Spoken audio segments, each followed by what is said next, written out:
Welcome to preparation tutor. गुप्त वंश का उदय। Like and subscribe.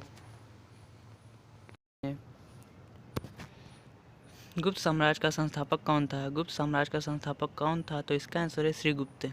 और अगले दूसरा क्वेश्चन है, गुप्त साम्राज्य का उदय कब हुआ? गुप्त साम्राज्य का उदय कब हुआ? तो इसका आंसर है 3वीं शताब्दी में। और अगले तीसरा क्वेश्चन है, गुप्त साम्राज्य की स्थापना कहाँ हुई थी? गुप्त साम्राज्य की स्थापना कहाँ हुई? तो इसका आंसर है कौशाम्बी में। और अगले चौथा क्वेश्चन है, श्रीगुप्त का शासनकाल कब से कब तक रहा? श्रीगुप्त का शासनकाल कब से कब तक रहा? तो इसका आंसर है 240 ईस्वी से 280 ईस्वी तक रहा। और अगला क्वेश्चन जो है पांचवा, श्रीगुप्त के उपाधिकारी जो उत्तराधिकारी कौन बना? श्रीगुप्त का उत्तराधिकारी कौन बना? तो इसका आंसर है घटोत्कच। और अगला जो है छठा क्वेश्चन, घटोत्कच किसका पुत्र था? घटोत्कच किसका पुत्र था? तो इसका आंसर है श्रीगुप्त। और अगला जो है क्वेश्चन, घटोत्कच का शासनकाल का कब से कब तक रहा? तो इसका आंसर है 280 ईस्वी से 320 ईस्वी तक है। और अगला जो आठवां क्वेश्चन है, घटोत्कच का उत्तराधिकारी कौन बना? घटोत्कच का उत्तराधिकारी कौन बना? तो इसका आंसर है चंद्रगुप्त प्रथम। और अगला जो है 9वां क्वेश्चन, चंद्रगुप्त प्रथम ने किससे शादी की थी? चंद्रगुप्त प्रथम ने किससे शादी की थी? तो इसका आंसर है कुमार देवी। और अगला जो है, कुमार देवी कहाँ की राजकुमारी थी? कुमार देवी कहाँ की राजकुमारी थी? तो इसका आंसर है लिच्छवी। और अगला जो है 11वां, चंद्रगुप्त प्रथम किसकी उपाधि धारण की थी? चंद्रगुप्त प्रथम जो है किसकी उपाधि धारण की थी? तो इसका आंसर है महाराजा धीराज।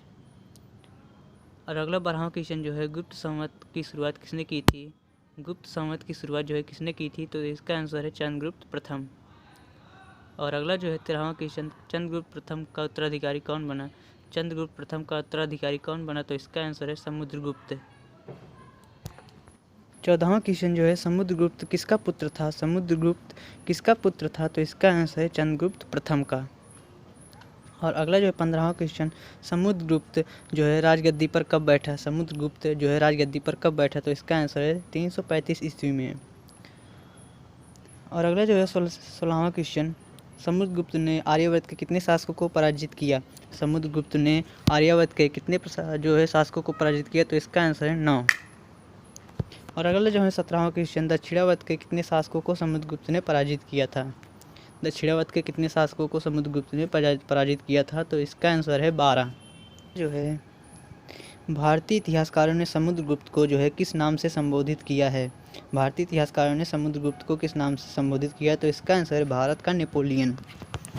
और अगला जो है 19वां क्वेश्चन, समुद्रगुप्त के दरबारी कवि का नाम क्या था? समुद्रगुप्त के दरबारी कवि का क्या नाम था? तो इसका आंसर है हरिशेर। और अगला जो है, हरिशेर ने किसकी रचना की थी?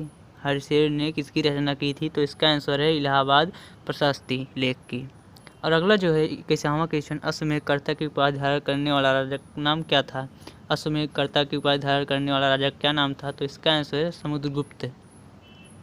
और अगला जो है क्वेश्चन, समुद्रगुप्त के मृत्यु के पश्चात मगध में के सिंहासन पर कौन बैठा? समुद्रगुप्त के मृत्यु के पश्चात मगध के सिंहासन पर कौन बैठा? तो इसका आंसर है रामगुप्त। और अगला जो है, रामगुप्त किसका पुत्र था? रामगुप्त किसका पुत्र था? तो इसका आंसर है समुद्रगुप्त का। और अगला जो है 29वां क्वेश्चन, गुप्त वंश के सबसे कमजोर शासक कौन हुआ? गुप्त वंश का सबसे कमजोर शासक कौन हुआ? तो इसका आंसर है रामगुप्त। और अगला जो है 30वां क्वेश्चन, रामगुप्त की हत्या किसने की? रामगुप्त की हत्या किसने की? तो इसका आंसर है चंद्रगुप्त द्वितीय ने। और अगला जो है, चंद्रगुप्त द्वितीय कौन था? चंद्रगुप्त द्वितीय कौन था? तो इसका आंसर है रामगुप्त का छोटा भाई था। और अगला जो है, रामगुप्त के मृत्यु के बाद मगध के गद्दी पर कौन बैठा? रामगुप्त के मृत्यु के बाद मगध गद्दी पर कौन बैठा? तो इसका आंसर है चंद्रगुप्त द्वितीय। और अगला जो है, चंद्रगुप्त द्वितीय जो है मगध के गद्दी पर अपना अधिकार जो है कब जमाया? चंद्रगुप्त द्वितीय ने मगध की गद्दी पर अपना अधिकार कब जमाया? तो इसका आंसर है 380 ईस्वी में। और अगला जो है क्वेश्चन 34वां क्वेश्चन, विक्रमादित्य के नाम से किस शासक की जो है ख्याति मिली? विक्रमादित्य के नाम से किस शासक को ख्याति मिली? तो इसका आंसर है चंद्रगुप्त द्वितीय को। और अगला जो है 35वां क्वेश्चन, चंद्रगुप्त के दरबार का महान कवि का क्या नाम था? चंद्रगुप्त के दरबार का महान कवि का क्या नाम था? तो इसका आंसर है महाकवि कालिदास। और अगला जो है, चंद्रगुप्त द्वितीय ने अपना पहला राजधानी कहाँ बनाया? चंद्रगुप्त द्वितीय ने पहला राजधानी कहाँ बनाया? तो इसका आंसर है पाटलिपुत्र। और अगला जो है क्वेश्चन 37वां क्वेश्चन, चंद्रगुप्त द्वितीय ने अपना दूसरी राजधानी कहाँ बनाया? चंद्रगुप्त द्वितीय ने अपनी दूसरी राजधानी कहाँ बनाया? तो इसका आंसर है उज्जैनी। और अगला जो क्वेश्चन जो है, चंद्रगुप्त द्वितीय की महारानी का क्या नाम थी? जो चंद्रगुप्त द्वितीय की महारानी का क्या नाम था? तो इसका आंसर है ध्रुवस्वामिनी। और अगला 29वां क्वेश्चन जो है, चंद्रगुप्त द्वितीय का उत्तराधिकारी कौन बना? चंद्रगुप्त द्वितीय का उत्तराधिकारी कौन बना? तो इसका आंसर है कुमारगुप्त प्रथम। और अगला जो है 40वां क्वेश्चन, कुमारगुप्त प्रथम का अन्य दूसरा नाम क्या था? कुमारगुप्त प्रथम का अन्य दूसरा नाम क्या था? तो इसका आंसर है महेंद्रादित्य। और 41वां क्वेश्चन जो बहुत महत्वपूर्ण है, नालंदा विश्वविद्यालय की स्थापना किसने की थी? नालंदा विश्वविद्यालय की स्थापना किसने की थी? तो इसका आंसर है कुमारगुप्त। और अगला क्वेश्चन जो है, कुमारगुप्त का शासन किस लिए प्रसिद्ध था? कुमारगुप्त का शासन किस लिए प्रसिद्ध था? तो इसका आंसर है शांति और समृद्धि। और अगला जो 43वां क्वेश्चन जो है, कुमारगुप्त का उत्तराधिकारी जो है कौन था? कुमारगुप्त का उत्तराधिकारी कौन था? तो इसका आंसर है स्कंदगुप्त।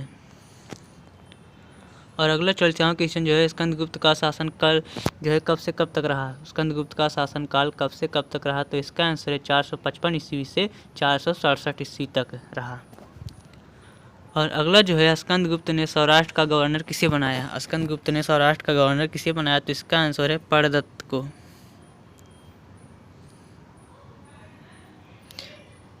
और अगला जो है, गुप्त वंश का अंतिम शासक कौन था? गुप्त वंश का अंतिम शासक कौन था? तो इसका आंसर है भानुगुप्त था।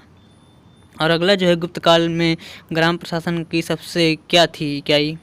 गुप्त काल में ग्राम प्रशासन की सबसे इकाई क्या थी? तो इसका आंसर है छोटी इकाई थी। गुप्त काल में ग्राम प्रशासन की सबसे छोटी इकाई थी। और जो अगला क्वेश्चन है 48वां क्वेश्चन जो है, गुप्त काल में ग्राम सभा के मुखिया को क्या कहा जाता था? गुप्त काल में ग्राम सभा के मुखिया को क्या कहा जाता था? तो इसका आंसर है ग्रामिक कहा जाता था। और अगला जो क्वेश्चन है 49वां क्वेश्चन, ग्राम सभा के अन्य सदस्यों को क्या कहा जाता था? ग्राम सभा के अन्य सदस्यों को क्या कहा जाता था? तो इसका आंसर है महात्तर कहा जाता था, महात्तर।